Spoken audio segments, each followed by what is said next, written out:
Hello, I want to talk to y'all today with respect to anxiety and loneliness as it pertains to chronic illness.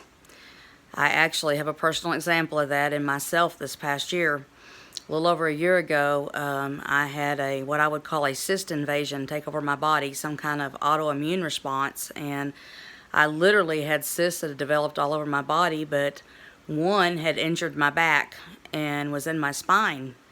And for 10 months, I was unable to sit up straight, to walk very far, to bend my legs or elevate them.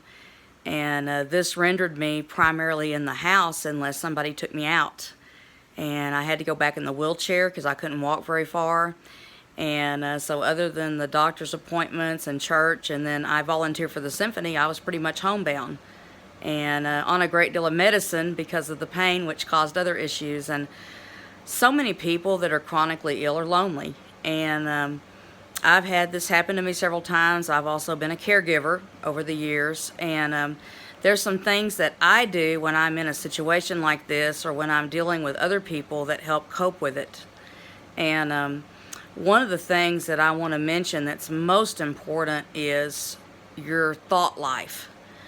It is so urgently important that you focus on the Word of God, God's music, God's people, and as much as possible try to avoid stress. Now, we obviously can't always do that, but sometimes when you're in these seasons of illness, for the benefit of your own health, you have to let go of certain relationships for a little while and not deal with them. And that's sometimes very hard to do. Very hard for me because I have a fixer-like personality, even when I'm down.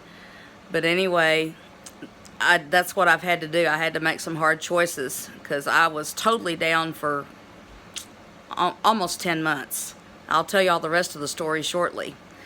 The other thing I did was the Lord helped me stay focused on goals. And so when you're sick, on your worst day, when you're laying there, you're in pain and you can't do anything, you can look your eyes up to the Lord and pray. You can pray. That's one thing you can do, and I have found it to be quite healing. Yes, pray for yourself, but I've found it quite healing to pray for others who are in your situation. You know, no matter how bad you are, no matter how down and out you are, there's always someone worse than you, and it helps to focus on others, even when you're, laid up and in trouble.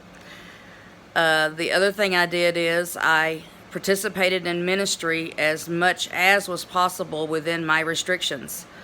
I was able to stand, and so I made a goal every Sunday to be able to go up and sing with my choir that I've been in since I was 16, and so I stood up there and sang with the choir. Now, I was in bed in between services and sometimes the next couple of days from that, but it was a goal that God helped me accomplish, that helped me help with the loneliness and help with just not thinking about the pain and the other issues. Because, also with an illness like this comes other worries like finances. And, I was worried about my spouse being in full-time ministry, being what he does at the church, and having to take care of me too. And that was one of my anxiety things. And on the subject of staying on positive things as well too, I avoid the news. I kind of started doing that all the time anyway. The news, the 24-hour news cycle is so negative, and when you're listening to negative things like the news or that family member or that friend that is not walking with the Lord the way they need to, they can really drag you down in these seasons of pain.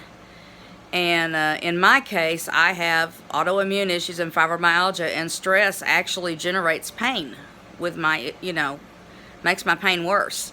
And so just making those kind of choices like that. And the other thing is, God can use you in any condition you're in. And I don't mean be full of yourself, but realize that you are a child of the King, you're created of God, and He can use you in any state you're in. And that kind of helps you keep from just totally giving up. And in fact, on one of my very worst days, I surrendered to go to this very class that I'm in with y'all now.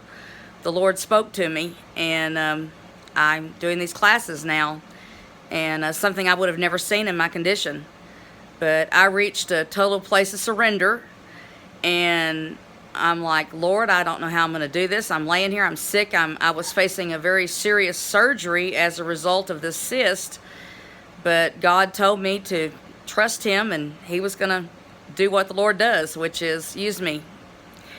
And so anyway, I wound up, ultimately, I'll tell the rest of the story, going to the doctor for my preoperative appointment, and that cyst, which never leaves the body according to medical science without surgery or bursting, had shrank, and my back had decompressed, and God had chose to heal me. So anyway, that also brings anxiety too, as crazy as that is, when God chooses to heal you. But I guess what I'm saying is just don't give up. And when you're dealing with people that are just really down and out like I was, I mean, I'm still in rehab. I'm not 100%. I'm very weak, but you've got to stay focused and make those goals, small or big, and keep doing them and keep serving the Lord in any capacity that you can. And I'm sorry for the length of this video, but I just felt led to share, and y'all have a blessed week.